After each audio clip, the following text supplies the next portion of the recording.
Baik, Assalamualaikum warahmatullahi wabarakatuh.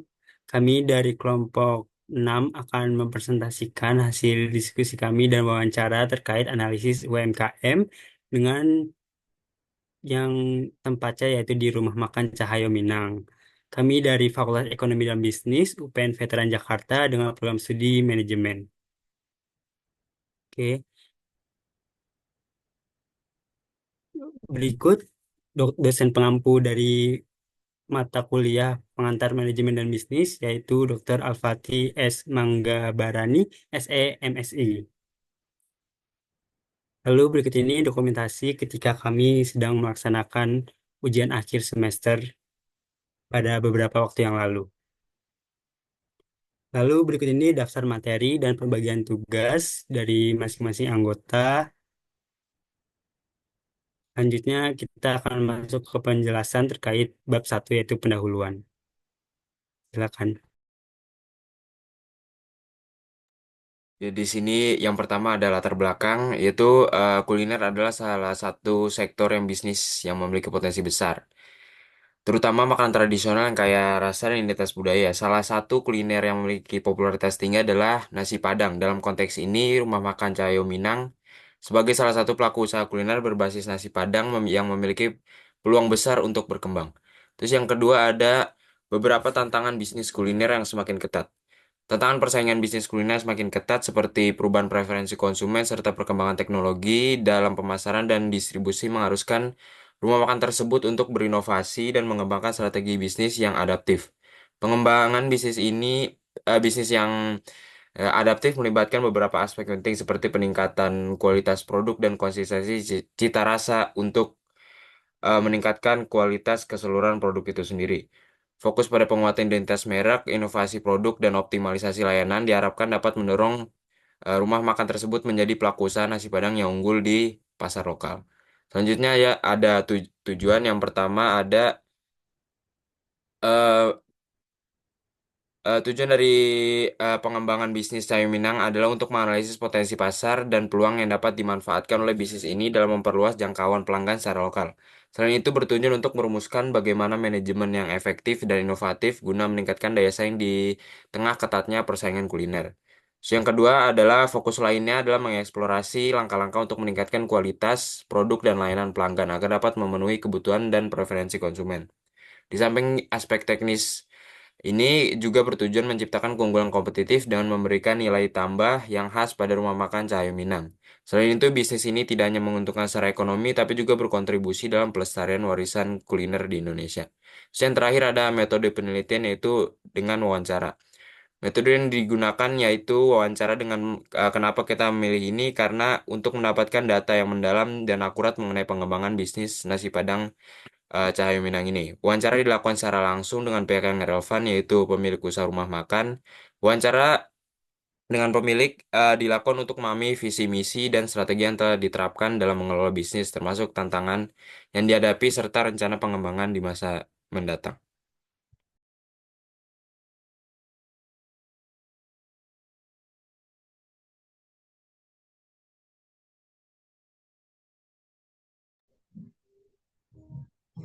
Oke, selanjutnya adalah latar belakang usaha. Dimulai dari sejarah didirikan oleh Bapak Syaihudin pada tahun 2016. Beliau merupakan seorang mantan karyawan dari suatu rumah makan Padang juga. Alasan dia memilih untuk mendirikan bisnis adalah untuk menciptakan kenikmatan rasa yang otentik masakan Banten. Lalu untuk pada saat awal pendiriannya, beliau menghadapi berbagai tantangan saat berdiri mulai dari ketidakpercayaan masyarakat di sekitar maupun jumlah masakan yang tidak habis pada hari-harinya.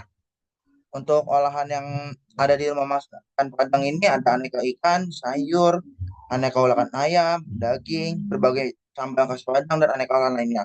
Lalu untuk target pasarnya adalah sekolah, masyarakat sekitar, orang yang bekerja karena rumah makan Cahyo Minang ini terletak di pinggir jalan. Lalu untuk terakhir adalah masyarakat rusun atau rumah susun. Visi dari usaha tersebut yang pertama adalah menciptakan kenikmatan rasa masakan Padang yang otentik. Lalu untuk misinya memastikan semua masyarakat dapat menikmati masakan khas Padang dan menjadikan rumah cahaya. Rumah makan Cahaya Minang sebagai pilihan utama masyarakat. Oke, untuk selanjutnya,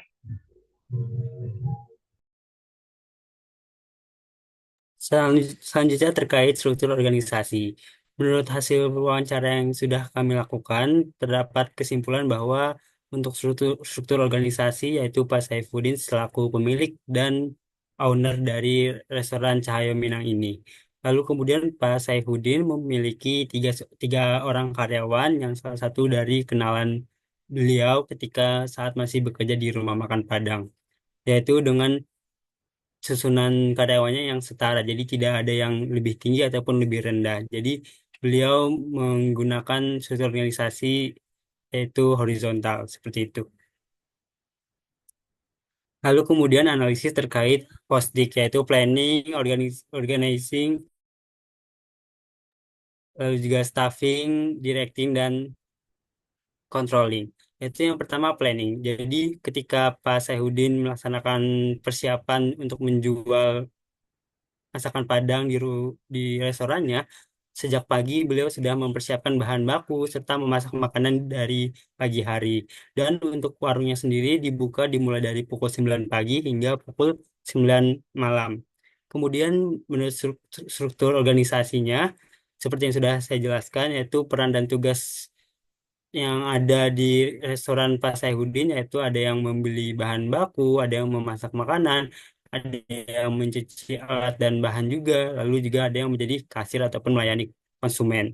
Kemudian di bagian staffing, menurut hasil hasil analisis dan wawancara kami, bisnis rumah makan Pak Saifuddin ini memiliki tiga karyawan yang posisinya setara, dan oleh karena itu Pak Saifuddin selaku founder ataupun pemilik dari restoran tersebut.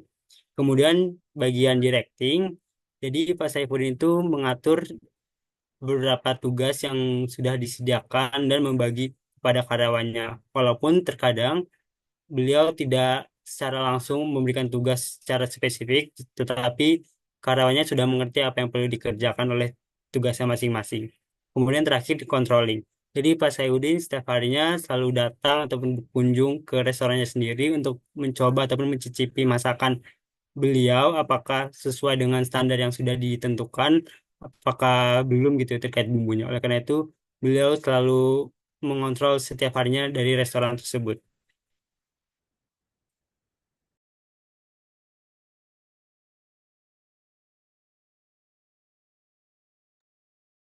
Oke, di sini ada analisis aspek bisnis. Jadi kelompok kami memilih dua analisis, yaitu analisis SWOT dan juga favor supporter. Saya izin menjelaskan mengenai perbedaannya tersebut. Jadi perbedaan analisis SWOT dan juga analisis favor supporter terletak di fokusnya masing-masing. SWOT berfokus pada internal dan eksternalnya perusahaan, sedangkan favor supporter ini berfokus pada dinamika industri, di mana kekuatan kompetitif mempengaruhi daya tariknya industri. Jadi saya izin menjelaskan mengenai SWOT-nya dari Rumah Makan Cahaya Minang. Yang pertama ini ada strength atau kekuatan. Jadi ada varian menu yang beragam. Pak Syahudin bilang banyak menu varian yang beragam di Rumah Makan Cahaya Minang. Yang kedua ada rasa yang dikenal enak. Menurut testimoni pelanggan, rasa yang disajikan dianggap lebih enak dibandingkan rumah makan lainnya. Terus yang ketiga ada tersedia online. Jadi selain mereka menjual secara offline, mereka juga menyediakan secara online, yaitu ada di Shopee Food, GoFood, ataupun GrabFood. Yang kedua ada weakness atau kelemahan. Jadi Pak Syaudin ini bilang terkait masalah tentang manajemen pengadaan bahan baku karena lokasi pemasok yang kurang dijangkau dan juga membutuhkan biaya tambahan distribusi. Yang ketiga ada opportunities atau peluang. Pertama ini ada tren pembelian makanan online, sama seperti yang di Strength, mereka juga ngejual secara online, itu dapat meningkatkan penjualan melalui kerjasama dengan platform online. Yang kedua ini ada permintaan pasar tinggi. Jadi Pak Syahodin ini bilang lingkungan yang ramai seperti dekat sekolahan, dekat kantor, atau dekat rusun itu menciptakan permintaan yang tinggi untuk makanan siap saji. Yang terakhir ada threats atau ancaman. yaitu mereka menghadapi persaingan dari berbagai rumah makan di sekitarnya. Terus yang kedua ini ada five forces porter. Yang pertama ada rivalry among existing competitors atau persaingan dalam industri. Jadi persaingan di dalam industri rumah makan Padang ini sangat ketat. Jadi rumah makan Cahaya Minang bersaing melalui keunikan menu dan juga pelayanan yang berkualitas. Yang kedua ada threat of new entrants atau ancaman pendatang baru. Jadi hambatan masuk industri rendah ini sehingga ancaman pendatang baru tinggi. Jadi Cahaya Minang ini menjaga loyalitas pelanggan dan menawarkan diferensiasi menu untuk mempertahankan pasarnya mereka. Yang ketiga ada bargaining power of buyers atau daya tawar pembeli.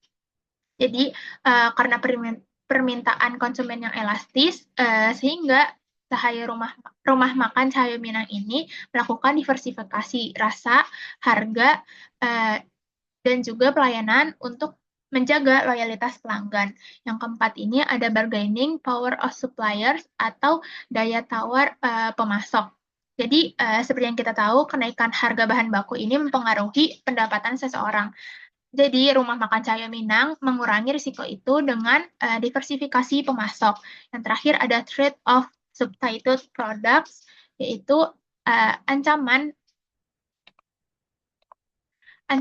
produk pengganti. Jadi ancaman dari produk substitusi tinggi ini, Cahaya Minang berinovasi dengan menu yang baru dan juga penawaran yang menarik agar tetap menjadi pilihan pelanggan dan juga menarik perhatian pelanggan setia. Lalu kita masuk ke bab 3, yaitu pengembangan ide bisnis. Di sini ada permasalahan dan solusi. Jadi dari hasil survei dan wawancara kelompok kami itu didapatkan bahwa selama bisnis rumah makan Cahaya Minang itu berjalan, terdapat beberapa permasalahan. Nah, di sini kelompok kami menemukan ada 3 permasalahan. Yang pertama itu ada keterbatasan lahan parkir. Jadi ketika sedang jam ramai pembeli, para pembeli itu kesulitan untuk mendapatkan tempat parkir yang memadai. Dan hal tersebut tuh dapat mengurangi minat mereka untuk datang kembali. Yang kedua itu ada kekurangan tenaga kerja. Sang pemilik sendiri menyadari bahwa kinerja mereka tuh kurang. Jadi kalau misalkan kalau jam pembeli itu sedang ramai, para karyawan beserta sang pemilik ini kewalahan saat permintaan pembeli itu sedang ramai. Lalu yang ketiga itu ada faktor internal. Saat diwawancarai, sang pemilik sempat mengatakan bahwa ia tuh memiliki kendala merasa tidak yakin untuk melanjutkan usaha tersebut karena berbagai kendala yang ia hadapi selama menjalankan bisnis ini. Lalu kelompok kami ini dari permasalahan yang ada, kelompok kami mengajukan beberapa rekomendasi atau solusi dari permasalahan-permasalahan tadi. Untuk permasalahan keterbatasan lahan parkir, kelompok kami mengajukan rekomendasi seperti kerjasama dengan penyedia lahan di sekitar lokasi usaha. Jadi cara kerjanya itu bisa dengan cara bagi hasil ataupun menyewa lahan yang ada di sekitar sana. Lalu yang kedua itu solusi untuk kekurangan tenaga kerja. Kelompok kami mengusulkan rekomendasi atau solusi berupa kemitraan dengan keluarga atau lingkungan sekitar. Sang pemilik sempat membahas kendala untuk tidak merekrut karyawan baru itu karena susah untuk mencari karyawan yang sesuai kriterianya. Jadi dengan merekrut dari keluarga atau lingkungan sekitar itu bisa lebih memudahkan karena sudah mengenal karakternya terlebih dahulu. Lalu membuka lowongan part-time. Sang pemilik juga mengatakan saat diwawancara bahwa kendalanya itu ada di dana. Jadi dengan membuka lowongan part-time, sang pemilik itu bisa meminimalisir pengeluaran karena tidak harus membayar gaji part-time dengan tidak sebesar karyawan dan tidak harus mempekerjakannya setiap hari. Jadi hanya di waktu-waktu jam-jam ramai saja. Lalu yang ketiga ini ada solusi untuk permasalahan faktor internal tadi, yaitu yang merasa putus asa. Di sini kita memberikan solusi pembuatan rencana bisnis yang jelas. Jadi bisa dengan cara menyusun rencana bisnis itu bisa dengan entah itu jangka pendek, jangka panjang, ataupun menengah. Ini tuh bertujuan buat memberikan arah yang jelas dalam pengelolaan usaha. Dan yang kedua, itu memanajemen stres dan motivasi pribadi. Dengan mengatur waktu secara bijak antara pekerjaan dan waktu istirahat, itu biar tidak terlalu terbebani.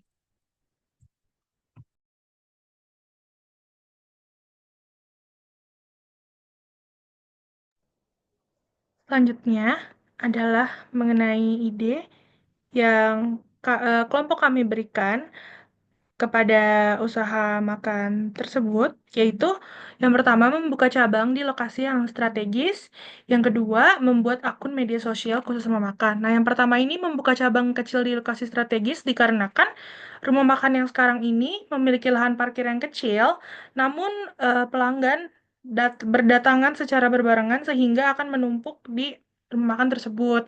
Maka dari itu kami memberikan ide untuk membuka cabang yang lebih kecil agar tidak menumpuk satu tempat. Yang kedua, membuat akun media sosial. Karena rumah makan ini tuh udah memiliki berbagai platform online seperti Gojek, Grab, Shopee Food, ataupun Traveloka. Yang dimana sebenarnya rumah makan ini tuh hanya perlu akun media sosial supaya apabila pelanggan ingin datang ke sana, maka bisa melihat di sosial medianya terlebih dahulu, ataupun dapat memiliki member ataupun promo-promo yang akan dibagikan itu bisa diposting melalui sosial media.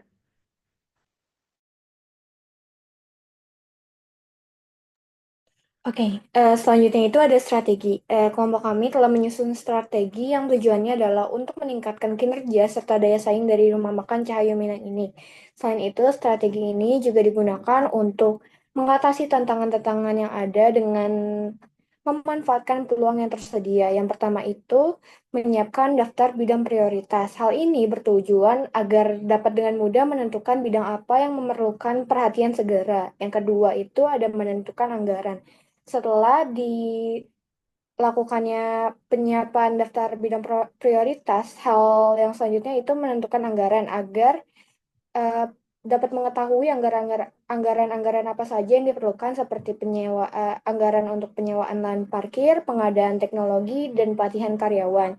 Yang ketiga itu menetapkan kerangka waktu untuk pelaksanaan. Hal ini dilakukan agar para pemangku kepentingan dapat mengetahui langkah apa yang selanjutnya diambil dan kapan langkah tersebut sebaiknya dilakukan. Dan yang terakhir itu ada melakukan evaluasi secara periodik.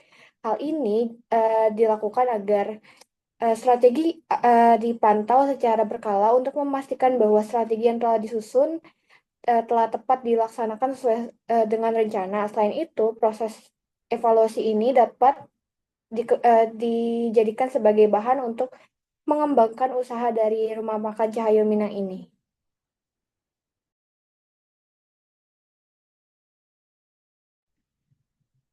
Ini berikut dari dokumentasi hasil survei kami saat melakukan wawancara ke rumah makan Cahyo Minang ini.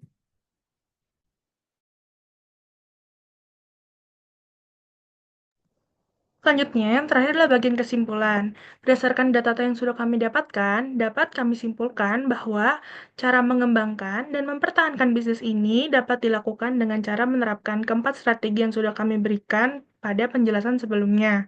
Dengan begitu, maka restoran Pasyahudin ini dapat bisa mengevaluasi lagi secara menyeluruh terkait strateginya, serta menyesuaikan terhadap keadaan bisnisnya sekarang. Mungkin itu saja pada presentasi kali ini yang dapat kami sampaikan. Kurang lebihnya mohon maaf. Wassalamualaikum warahmatullahi wabarakatuh.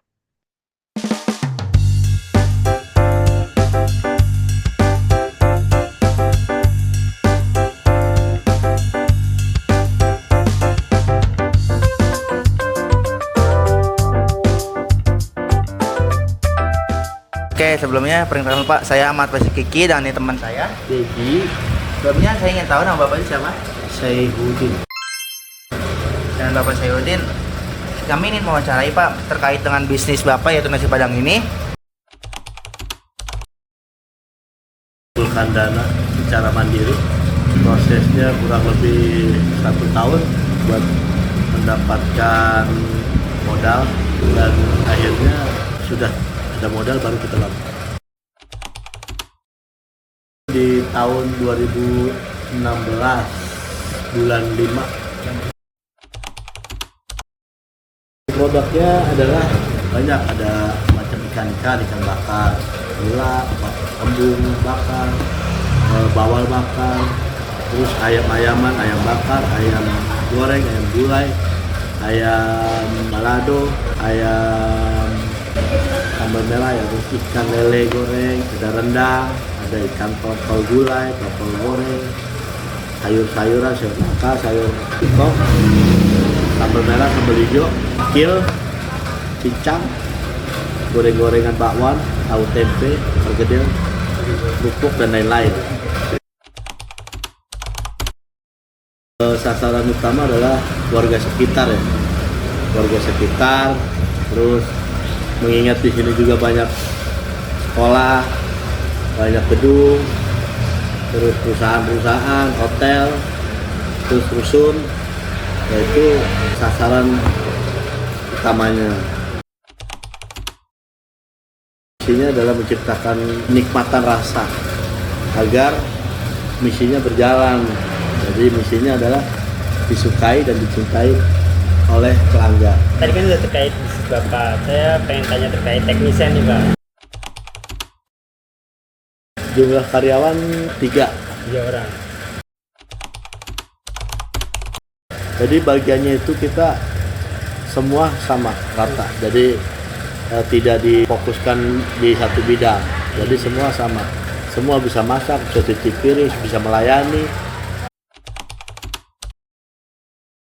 Untuk belanja itu pagi ya, kurang lebih di jam 5 atau jam 6 pagi kita masak, jam 7 selesai jam 9 sampai jam 10 itu sudah mulai berjualan, tutup jam 9 malam. Jadi karena saya dulu karyawan juga jualan di suatu tempat, saya kenal dengan karyawan tersebut. Akhirnya saya rekrut, kenal karyawan, saya rekrut, dia mau ngerekrut lagi temennya dia. Jadi nggak ada kayak secara teknis benar-benar kayak buka lowongan gitu, nggak ada ya Pak? Ada, cuma rata-rata pengajuan nominal gajinya terlalu besar. Kalau kenal lebih, jadi lebih mengerti lah dengan kondisi keadaan warung yang ada gitu. Karena kan nggak seperti restoran yang lain. Dia harus ada fokus bagian A, bagian B, bagian C. Jadi kita semua all in, semua sama, rata, bisa ini dan itu, semua bisa berjalan agar melatih mereka bisa semua. Mungkin suatu saat mereka ingin buka, jadi bisa sendiri. Titik terendah saat ini adalah ya tahun-tahun ini nih. Tahun ini yang paling parah. Jadi ada rasa putus asa untuk melanjutkan ya sebenarnya. Cuman alhamdulillah ya Allah kasih jalan, bahwasanya kita harus tetap semangat berjalan dan segala sesuatunya kita jalanin dengan ikhlas. Jadi untuk di zaman COVID kemarin adalah belinya satu-satu gitu ya. Jadi antri. Antrinya tuh karena kita sudah dikasih peraturan oleh kelurahan ya, jadi kan satu maju, yang satu nunggu. Jadi bisa. Terus lebih banyak juga order online. Terus kalau makan satu meja 2 orang. Keunggulannya yang pertama, kalau harga lebih tinggi ya, cuman ya menurut dari masukan-masukan yang lain bisa dicek juga di Google. Ada nih Google-nya Cahyo Minang. Mereka dengan rasa, kebersihan, pelayanan, semua jadi prioritas utama. Untuk aplikasi online baik secara langsung via WhatsApp atau telepon, terus Gojek, Grab, Traveloka, sama Shopee, semua kita daftarin. Ini kontrak per tahun. untuk wilayah yang saya tempatin ini memang sifatnya lebih lebih menarik aja sebenarnya. Supportnya bagus, keamanannya juga bagus, terus lingkungannya juga ramah lah, pokoknya ramah buat saling interaksi. Jadi kalau untuk komplain selama ini alhamdulillah enggak ya, cuman paling harga. Biasanya harga mereka mungkin karena kan kita sedia paket, ada yang pesen cuman dia nggak ngomong beli yang paket gitu kan, tiba-tiba dilayanin yang biasa. Jadi dengan harga normal. Terus kan karena kan kalau harga itu kan naik turun, apalagi beberapa tahun yang lalu kan harganya luar biasa kan. Kalau berbisnis itu yang pertama adalah mendalami ya, memang memiliki cita rasa sendiri, bersih, pelayanannya bagus, dan ramah dalam melayani pelanggan, karena segala sesuatu pelanggan itu akan kembali bila mana pelayanan kita ramah. Oke Pak, mungkin dari kami segitu aja. Terima kasih Bapak dan mau diwawancarai dan meluangkan waktunya.